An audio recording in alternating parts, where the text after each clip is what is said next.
Cordial saludo, tutor y compañeros. Mi nombre es Diana Margarita Tinoco Viloria. Soy estudiante de la Universidad Nacional Abierta y a Distancia, estudio Administración de Empresas y hoy les voy a hablar sobre una unidad 1, fase 1, contextualización y conocimientos básicos contables.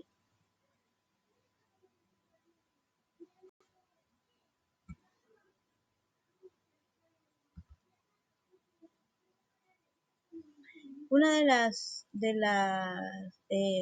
preguntas que surgen en la guía de actividades es, primero, ¿cuáles son las funciones del rol elegido por el estudiante en una empresa real?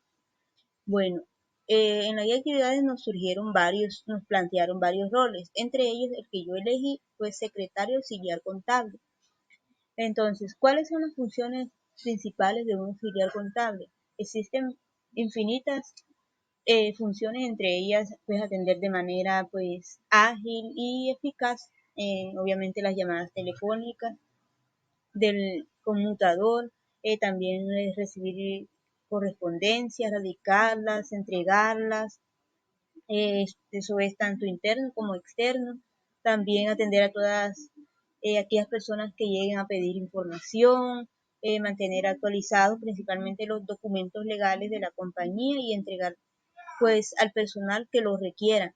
Otra puede ser elaborar la nómina y pues liquidación de la seguridad social, revisión de la contabilización de los documentos, administrar también la papelería y elementos de uso de la compañía, llevando, por ejemplo, registros a las planillas indicadas, también colaborar o tener una colaboración continua en otras labores asignadas, por ejemplo, jefe inmediato. Esas serían las principales funciones. Otra pregunta que surge, ¿qué es la contabilidad y para qué sirve? Bueno, la contabilidad, primero que todo, pues es una disciplina encargada pues de todos los movimientos de la empresa y clasificarlos para poder analizar e interpretar cuáles son los resultados de la empresa y la situación en la que se encuentra.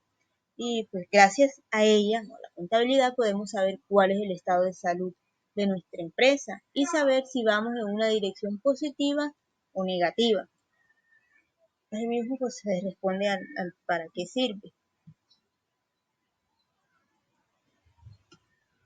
Otra pregunta que surgió entre tantas es, ¿quiénes están obligados a llevarla? Es decir, a llevar la contabilidad.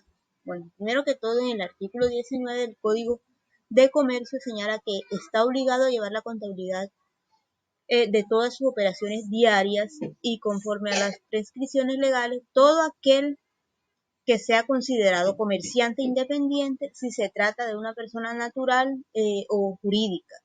También todo contribuyente que pretenda hacer valer la contabilidad como medio de prueba para efectos, digamos, fiscales. También todos los contribuyentes del régimen tributario especial, eso está en el decreto 4400 del 2004. También todos los servidores públicos, sean personas jurídicas o personas naturales, que cumplan los requisitos señalados en esta ley. Otra pregunta que surge es, ¿qué ventajas tiene una persona eh, con conocimientos contables? Entonces, pues, o sea, es una ventaja muy buena, muy importante, ya que cuenta con autonomía y flexibilidad. Puede aumentar sus ingresos, imagínense. Usted tiene la ventaja de elegir cómo desempeñar digamos, pues su carrera. Si desea, puede trabajar para una empresa o ser independiente o incluso puede hacerlo ambas, ¿por qué no? Esto se debe a que su profesión, o nuestra profesión, es autónoma digamos, en la organización de las tareas y flexible en los tiempos, ¿sí? Por eso es muy importante. Entonces, otra pregunta que surge es, ¿qué ventajas tiene una persona con conocimientos contables? Es la que les acabo de mencionar. Existen infinitas preguntas, vamos a irlas desarrollando cada uno. Otra pregunta me parece que surge en la guía de actividades que nos plantean es qué es y cuáles son las cuentas principales de activos. Bueno, en contabilidad las cuentas de activos suponen el nombre con el que se recoge información sobre los elementos del balance que llevan su nombre.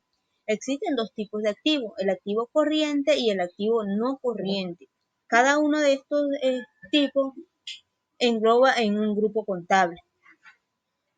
¿Qué es y cuáles son las principales cuentas de pasivos?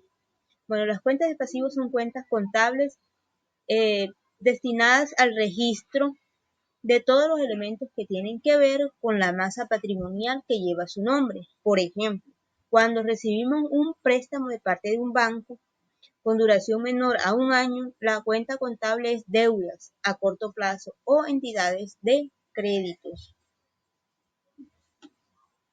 Otra pregunta es ¿qué es y cuáles son las cuentas principales del patrimonio? Entonces, bueno, el patrimonio pues agrupa el conjunto de las cuentas que representan el valor residual de comparar el activo total menos el pasivo externo, producto de los recursos netos del ente, del ente económico que han sido suministrados por el propietario de los masivos, ya sea directamente o como consecuencia del giro ordinario de, digamos, sus negocios. Ahora finalmente, ¿cuáles son las cuentas principales de ingresos? Esa es la última pregunta.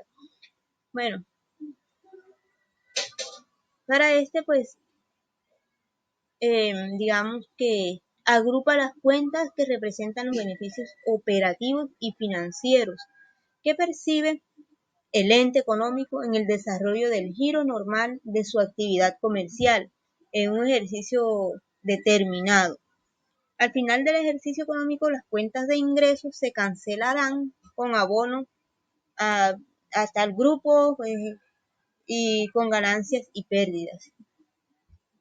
Muchísimas gracias por su atención.